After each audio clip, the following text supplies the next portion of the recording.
Seorang pelajar sekolah sesi petang sedang bersiap-siap untuk pergi ke sekolahnya. Tetapi pada hari itu, dia pergi ke sekolah pada waktu pagi kerana untuk menghadiri aktiviti sekolah sempena persaraan pengetua sekolah. Malangnya, dia dikabarkan tidak hadir ke sekolah pada hari itu. Beberapa hari kemudian, mayatnya dijumpai orang ramai berdekatan dengan sebuah rumah. Apa yang terjadi sebenarnya?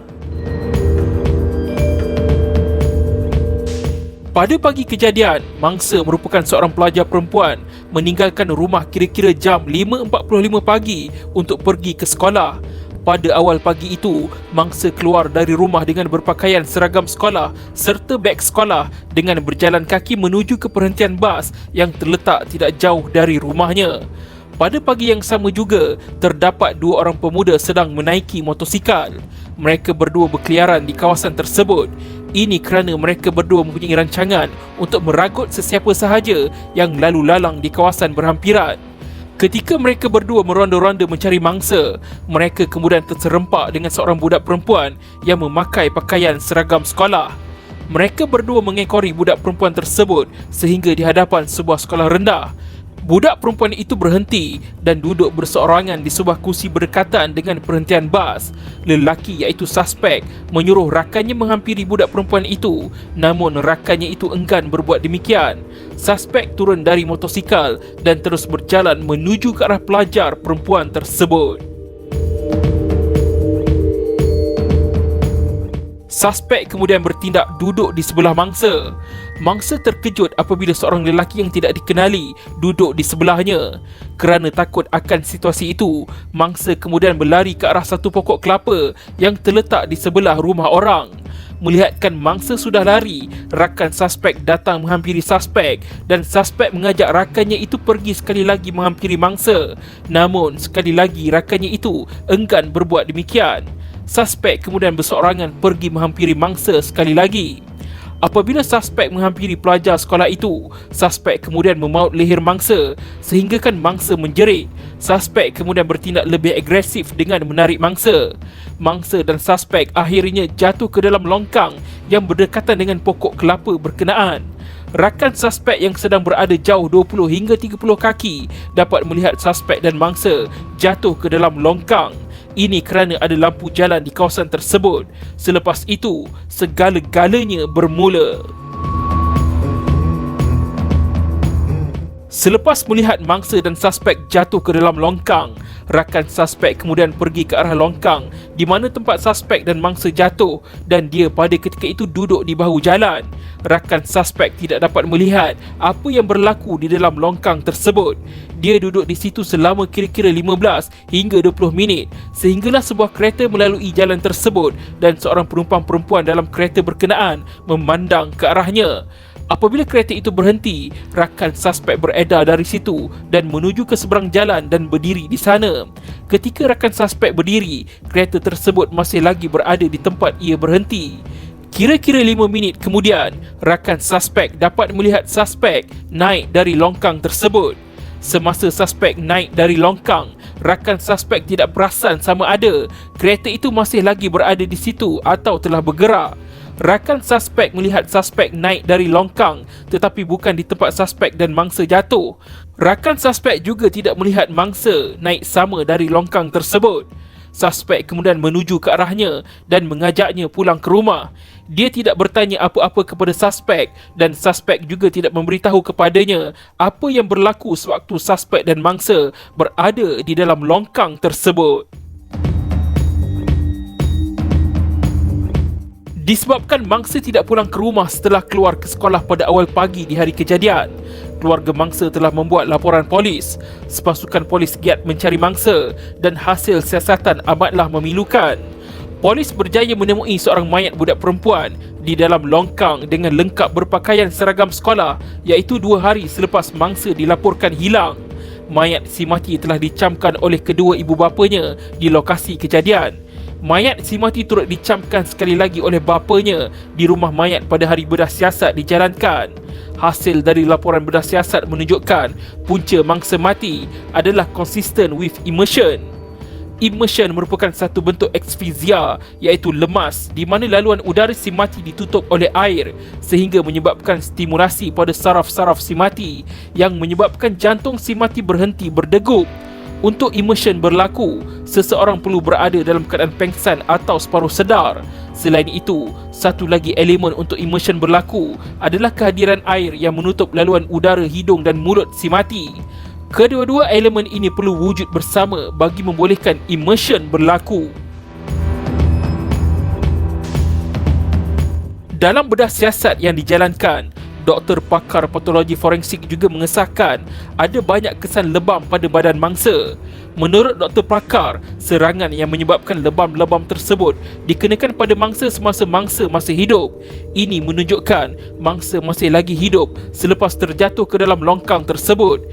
Di bahagian genitalia si mati pula menunjukkan bahawa si mati melawan penyerangnya. Seandainya serangan dilakukan ke atas si mati dalam keadaan si mati telah pun pengsan, maka kecederaan yang ditemui tidak akan sebegitu meluas sebagaimana yang ditemui pada mayat si mati. Ini menunjukkan bahawa si mati bukan sekadar masih hidup selepas jatuh ke dalam longkang, tetapi si mati dalam keadaan sedar dan melawan semasa diserang di dalam longkang.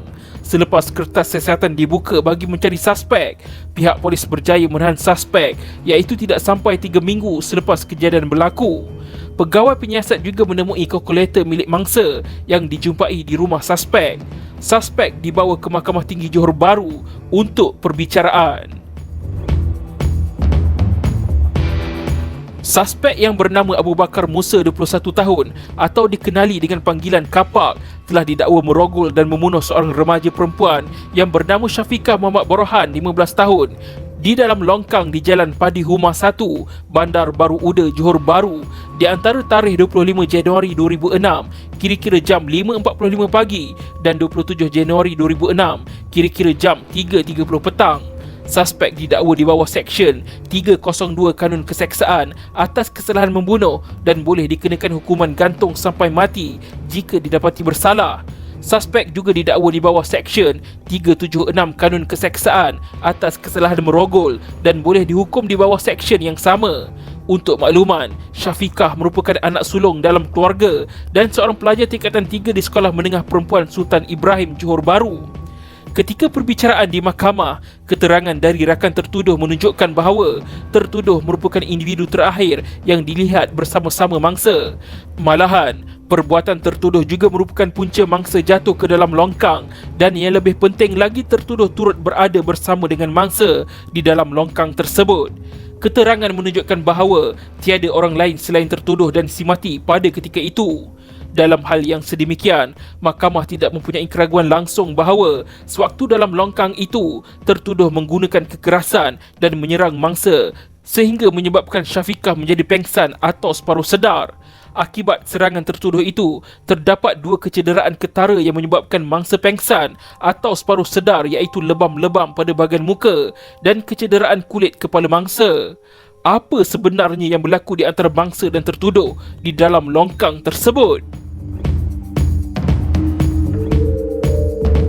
Doktor pakar mengesahkan lebam di muka si mati tidak konsisten dengan jatuh. Sebaliknya, kesan lebam tersebut boleh diakibatkan oleh penyerang menekan rahang si mati dengan tangan dan jari-jarinya menekan muka si mati. Gambar-gambar yang diambil juga memperlihatkan kesan lebam yang konsisten dengan bentuk jari. Menurut doktor pakar, serangan ke atas bahagian muka si mati telah dikenakan dengan suatu tekanan yang cukup kuat untuk memecahkan urat-urat darah pada muka si mati sehingga menyebabkan lebam. Serangan sebegini pada bahagian muka cukup untuk menyebabkan mangsa pengsan apabila mulut dan permukaan hidung tertutup. Doktor pakar seterusnya menjelaskan bahawa sekalipun akibat terjatuh ke dalam longkang boleh menyebabkan kecederaan kepala, namun sepatutnya ia tidaklah begitu meluas sebagaimana yang dialami oleh si mati. Kecederaan sedemikian sebenarnya berpunca dari tekanan tambahan yang dikenakan oleh seseorang pada bahagian tersebut selepas mangsa jatuh ke dalam longkang. Doktor pakar juga menjelaskan kecederaan kulit kepala mangsa boleh disebabkan tindakan seseorang menekan dan menghentak kepala si mati ke atas objek keras. Dengan keadaan kecederaan sedemikian di kepala, doktor pakar berpendapat ianya telah menyebabkan tahap kesedaran mangsa telah menurun dan boleh juga sehingga mengakibatkan mangsa hilang kesedaran sepenuhnya. Pada pandangan mahkamah, keterangan dari doktor pakar menunjukkan bahawa kecederaan di muka dan di kulit kepala si mati boleh mengakibatkan si mati pengsan atau separuh sedar. Apatah lagi dengan gabungan kedua-duanya, risiko mangsa menjadi pengsan dan separuh sedar adalah amat tinggi. Mahkamah mendapati bahawa perbuatan Abu Bakar menekan dan menghentak kepala Syafiqah ke dalam air dengan tujuan untuk membuatkan mangsa senyap dan berhenti meronta dalam longkang tersebut. Memang benar dalam kes ini, tiada saksi yang nampak bagaimana mangsa dibunuh. Keterangan yang ada di pihak pendakwaan dan yang menjadi pergantungannya adalah keterangan ikut keadaan. Sungguh pun tiada keterangan secara terus. Keterangan ikut keadaan berlandaskan keterangan saksi pihak pendakwaan serta barang-barang kes yang dikemukakan yang dilihat pada keseluruhannya. Mahkamah Tinggi memutuskan perlakuan Abu Bakar adalah berbahaya yang boleh mengakibatkan kematian dan ianya bertepatan dengan Seksyen 300-D Kanun Keseksaan. Ini bermaksud elemen pembunuhan berjaya dibuktikan. Seksyen 300-D tidak memerlukan bukti adanya niat membunuh. Oleh itu, perbuatan tertuduh menekan dan menghentak kepala mangsa ke dalam air adalah bertujuan untuk memastikan mangsa mati. Tertuduh tahu perbuatan itu akan menyebabkan mangsa mati. Dengan itu, Hakim Mahkamah Tinggi memutuskan tertuduh bersalah membunuh mangsa. Abu Bakar Musa dijatuhkan hukuman gantung sampai mati. Bagi pertuduhan kedua pula iaitu kesalahan merogol, doktor pakar menyatakan dalam keterangannya bahawa semasa memeriksa mayat, beliau menemui kesan-kesan luka pada bahagian kemaluan mangsa yang menunjukkan trauma daya tumpul. Salah satu sebab mengapa luka-luka ini berlaku adalah disebabkan serangan seksual. Selain itu, doktor pakar juga menyatakan bahawa kecederaan di bahagian kemaluan mangsa telah melebihi bahagian labia majora. Kecederaan di bahagian kemaluan mangsa boleh disebabkan oleh kemaluan lelaki dan tidak konsisten dengan kecederaan yang dialami oleh seseorang yang jatuh. Ini menunjukkan bahawa kemaluan si mati telah dimasuki oleh kemaluan seorang lelaki. Selepas bedah siasat dijalankan, doktor pakar telah mengambil pubik swab dari bahagian alat kelamin mangsa dan dihantar ke Jabatan Kimia untuk dianalisa. Hasil analisa mendapati bahawa ianya mengandungi kesan air mani. Air mani berkenaan adalah berpadanan dengan profil DNA tertuduh. Ini menunjukkan terdapat kemaluan tertuduh ke dalam kemaluan mangsa. Dengan itu, tertuduh didapati bersalah merogol mangsa dan mahkamah menjatuhkan hukuman 20 tahun penjara serta 15 kali sebatan ke atas Abu Bakar Musa. Rakan tertuduh yang ada sewaktu kejadian dipanggil sebagai saksi pendakwaan ketika kes dibicarakan. Namun, dia tidak bersubahat melakukan perbuatan kejam itu. Sebaik Hakim Mahkamah memutuskan tertuduh bersalah terhadap kedua-dua tuduhan, Abu Bakar yang tidak dapat menerima keputusan itu tiba-tiba bertindak agresif. Dia tiba-tiba bingkas bangun dari tempat duduknya dan menengking timbalan pendakwa raya dengan kata-kata kesat dan berbau ugutan.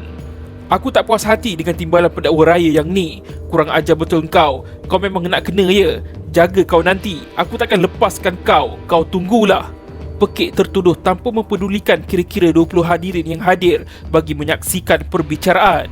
Melihat kemarahan Abu Bakar semakin menjadi-jadi, ibunya terus menerpa dan memujuknya supaya bersabar sambil berkata, "Sudahlah, bersabarlah. Apa yang sudah jadi tu jadilah." Malangnya, pujukan ibu tua itu rupa-rupanya seperti menyembah minyak ke dalam api apabila ibu tua itu pula menjadi sasaran maki hamun anaknya. "Ah, mak ni, jangan sibuklah, pergi keluar sana," jerit Abu Bakar sambil merenung tajam ke arah ibunya yang kemudian terpaksa berundur keluar bilik mahkamah sambil menangis hiba diperlakukan sedemikian oleh anak sendiri. Kekecohan itu berlarutan selama kira-kira 10 minit sehingga sepasukan anggota polis mahkamah terpaksa dipanggil ke bilik perbicaraan untuk mengawal keadaan. Abu Bakar pula masih tidak berhenti memekik dan mencabar timbalan pendakwa raya sambil menendang perabot dan merosakkan harta benda mahkamah. Bagi mengelakkan kejadian yang tidak diingini berlaku, orang ramai termasuk wakil media dan ibu bapa Syafiqah diminta keluar dari bilik perbicaraan. Penghakiman penuh boleh dirujuk dalam kes pendakwa raya lawan Abu Bakar Musa 2010 8 MLJ 360 Mahkamah Tinggi Johor Bahru.